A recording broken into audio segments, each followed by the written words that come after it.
Hello, and thank you for giving me this opportunity. Dr. Cadero explained why differentiated instruction is crucial to preparing our children to succeed and thrive in the future. I'd like to show you how this is working at Clyde Hill Elementary. Clyde Hill has a rapidly growing population. Within the last 5 years, we have added over 200 students. Of our total student population, 1/3 of our students speak a language other than English at home. This is in comparison to 5 years ago, when only 15% spoke a language other than English at home. We are a large mix of general education students, English language learners, and special education kids who need their own unique brand of support. While we may be known as a high socioeconomic status school, our staff has similar challenges to those of their colleagues in surrounding Bellevue schools. Our goal is to provide an education that grows our students as learners, supporting each of them to reach their full potential. One of the most effective ways we are accomplishing this is through differentiated instruction. One of our first steps in moving to this model was to establish an instructional leadership team made up of one teacher from each grade, along with our literacy facilitator and speech therapist. This team collaborates with me to analyze whole school data, determine an instructional target for Clyde Hill, and identify an instructional strategy, a practice all staff can implement in their classrooms to meet that goal. Data analysis identified writing as an area of concern, specifically students' ability to communicate their ideas and understanding in their writing. Since we know that in the elementary years, reading and writing develop reciprocally, guided reading was selected as our promising practice.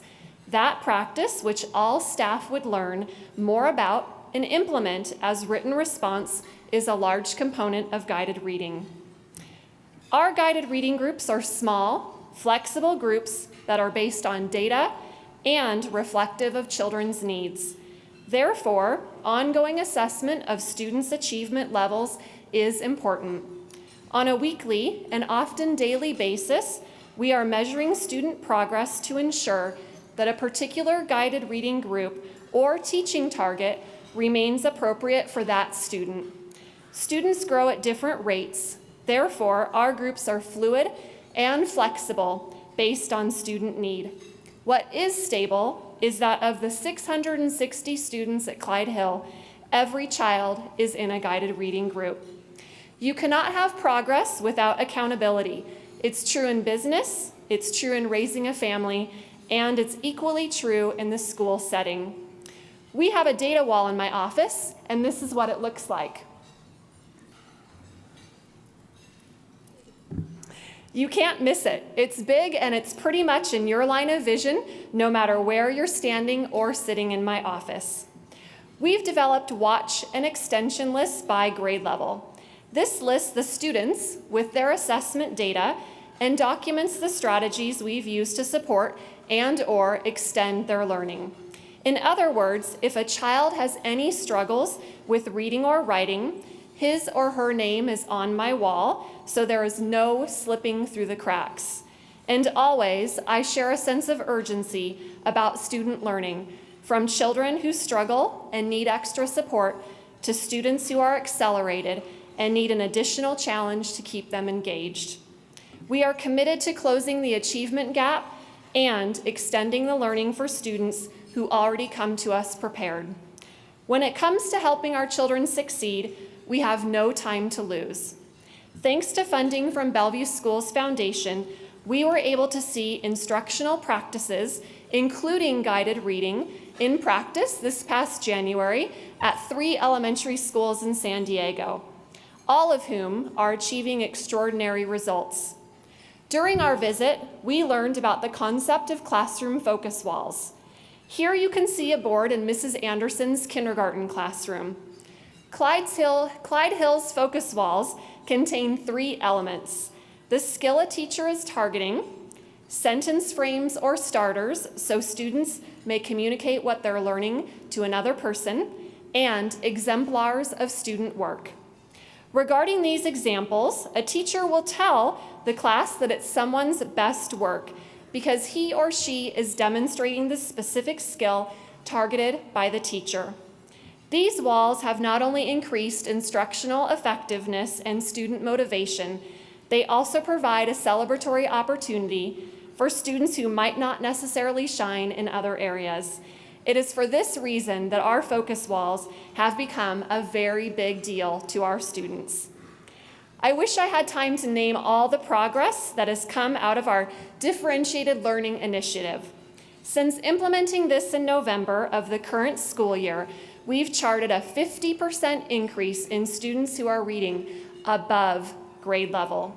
We've never seen results like this before.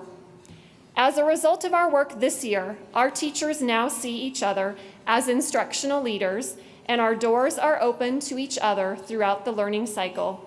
And as teachers become more adept, I predict that they will use this process for other content areas.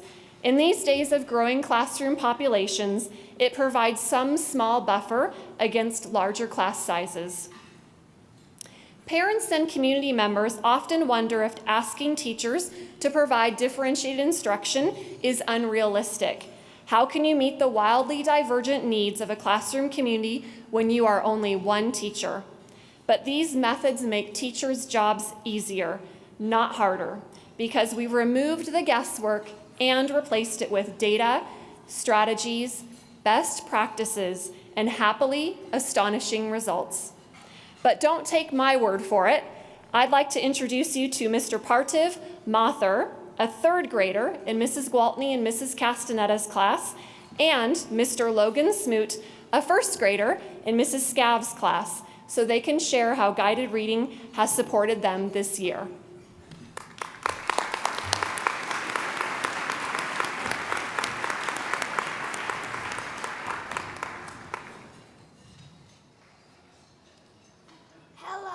My name is Logan, and I'm in Mrs. Scav's first grade classroom. Learning to read is important because reading is everywhere.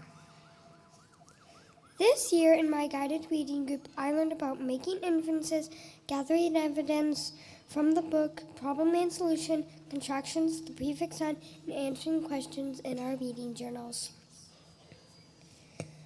I learned that sometimes the answers to your questions are not in the book and you need to think about it for a while and use your brain to make an inference. To get on the focus wall in my classroom, you have to do your best work, take your time, and show the teacher you learned what she taught. My favorite book is Bird Woman Interview because I am learning some new vocabulary words.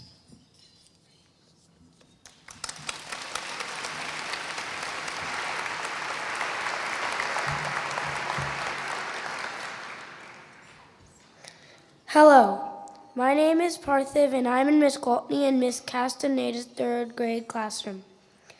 I like guided reading because my teacher pushes me to read books that are more complex than what I would have usually read. I learned that it's important to reread and use evidence when answering questions in my guided reading journal. My favorite book I've read during guided reading group is Babe and Me. It's about a little boy and his dad who travel into time to have Babe Ruth sign cards that they could sell to make money for their family. It was exciting to learn more about history and think about what might have happened in the game in 1932. I was wondering if he really did call the shot. I am fortunate to have Clyde Hill as my school and to have the teachers and principal help me read and learn.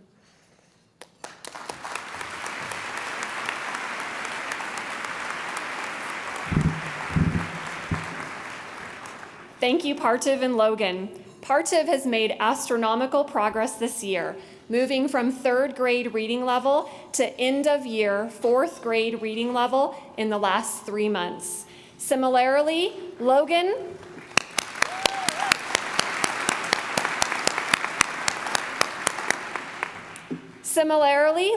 was on grade level at the beginning of the year, but he is now reading and understanding texts at an end-of-year second grade level.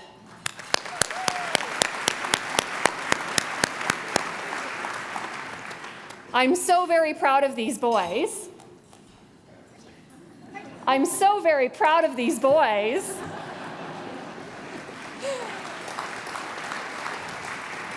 And I want everyone to know that similar celebrations are true for all students at Clyde Hill.